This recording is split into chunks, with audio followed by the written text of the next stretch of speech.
Gimana nih? Mungkin. Baik, Bismillahirrahmanirrahim. Assalamualaikum warahmatullahi wabarakatuh. Selamat sore, salam sejahtera buat kita semua. Yang saya hormati rekan-rekan dari Saiful Mujani Research and Consulting, yang Pak Jayadi dan Pak Abbas, dan kami hormati juga Bung Fadlizon dan Bung Hasto dan juga Bung Cherry dan rekan-rekan media sekalian. Saya tidak akan berpanjang dari apa yang sudah dipaparkan oleh rekan-rekan tadi. Saya hanya ingin mengambil sedikit agak shortcut saja. Kalau kita perhatikan bahwa kalau perkembangan dari Partai Demokrat, apa yang sudah disampaikan oleh Pak Syarif Hasan dari pertemuan kami rapat di Cikeas, tidak ada hal yang baru, ya, masih menunggu perkembangan dari konvensi yang saya kira pada tanggal 15 nanti sudah akan disampaikan kepada publik. Dan mengenai siapa pemenangnya juga walaupun di survei Saiful Mujani pada hari ini sudah dipaparkan, di situ adalah nama Pak Dahlan Iskan yang bertengger kuat, tetapi kami punya mekanisme sendiri dengan 3 lembaga survei yang kami lihat. Nanti kita akan menentukan dari sana. Nanti dari sana kita akan menentukan apakah kita akan maju memimpin poros sendiri bersama beberapa rekan koalisinya untuk di Capres, atau kita karena tidak cukup kuat maka kita perlu merapat ke atas.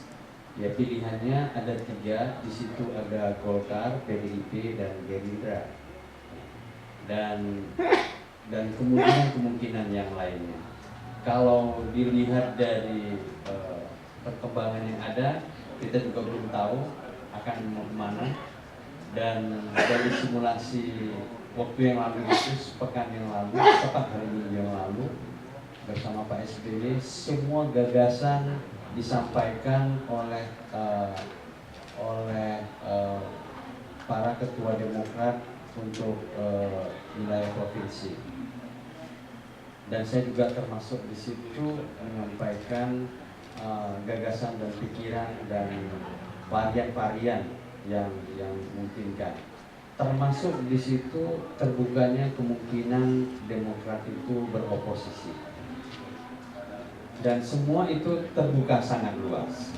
Nah, kalau kita perhatikan dari riset kita pada hari ini yang sudah dipaparkan, angka gap 16% antara Pak Jokowi dan Pak Prabowo itu sangat kecil sekali, ya. Artinya bahwa di sini terlihat bahwa Partai Demokrat, ya, Pak SBY memiliki faktor yang akan menentukan sekali bandul itu kemana akan dijatuhkan, ya. Dan kalau misalnya 16% itu cukup untuk merem Pak Jokowi dan sangat cukup untuk menguatkan Prabowo Subianto. Nah, tinggal lagi bagaimana 2 pekan ini akan terjadi. Nah, diamnya Pak Ical juga kan dan Pak SBY banyak menganggap bahwa nggak melakukan apa-apa. Tapi saya tidak mau masuk wilayah Golkar. Kalau untuk wilayah Demokrat, bahwa kita sangat tidak benar kita itu diam. Komunikasi politik itu dilakukan, tetapi memang tidak untuk diekspos di publik. Karena kebanyakan komunikasi politik kalau terlalu diekspos ke publik, itu yang muncul di media soal bagi-bagi jabatan terus. Dan terus terang Partai Demokrat tidak tertarik dengan pembagian jabatan seperti itu, ya. Partai Demokrat lebih tertarik untuk mengetahui lebih banyak. Kalau misalnya kami mau berteman, berkoalisi, teman itu bagaimana sih pemikirannya tentang pertanian, tentang perikanan, tentang tenaga kerja, tentang juga yang poor job, poor growth, ataupun juga pro-poor, segala macamnya di sana itu kan juga harus jelas. Dan di sini sebenarnya peluang bagi Pak Prabowo Subianto dan Pak Jokowi ya untuk menyampaikan lebih banyak kepada publik gitu.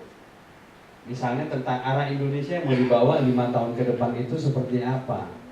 Ya, ini kan masih banyak belum jelas. Dan kalau kita lihat di sini bahwa Partai Demokrat para pemilihnya mayoritas itu mintanya Pak Prabowo, Joko Widodo gitu. Tetapi yang kedua terbesar adalah Pak Prabowo, dan selisihnya kembali kita lihat di situ bahwa itu sangat tipis sekali, di bawah 16% malah di sana. Nah jadi ini saya kira Pak Hasto bahwa rekan-rekan PDIP ini juga harus melihat faktor-faktor ini. Ada kebutuhan besar bagi artinya gini, potensi yang tinggi dari pemilih Demokrat ini kepada Pak Jokowi itu akan menjadi lebih kuat, tambah kenceng, tambah mantap apabila dari Pak Jokowinya juga banyak berbicara kepada rakyat tentang Indonesia ke depan yang mau dibawanya. Yang muncul di media malah, nah saya sebagai pribadi agak kaget dan separuh tidak percaya begitu.